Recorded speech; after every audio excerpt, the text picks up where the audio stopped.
Anthony Blinken, chef de la diplomatie américaine, n'a pas mâché ses mots lors de cette conférence de presse au département d'État. Je dois dire d'une part que nous félicitons l'Ukraine d'être à la table malgré les bombardements à toutes les heures de la journée. D'autre part, je n'ai vu aucun effort significatif de la part de la Russie pour mettre fin de façon diplomatique à cette guerre.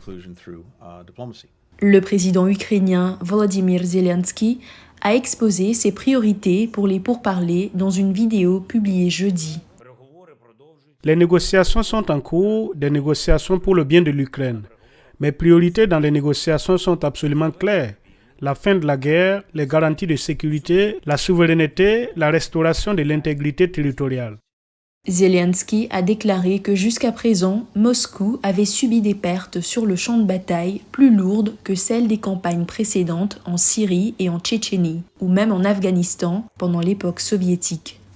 Des experts ont expliqué à la VOA que le président russe Vladimir Poutine a probablement été surpris par la résistance en Ukraine et que les difficultés de la Russie dans sa progression vers Kiev ont impulsé un changement important dans sa position lors des négociations.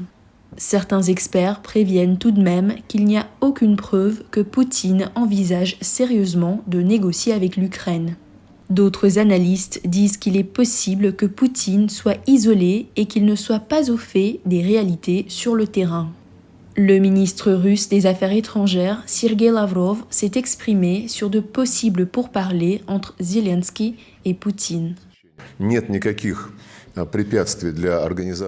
n'y a aucun obstacle à l'organisation d'une rencontre qui ne soit pas une réunion juste pour les apparences, mais plutôt un contact entre les deux présidents qui consolidera les accords qui sont actuellement élaborés par les deux délégations.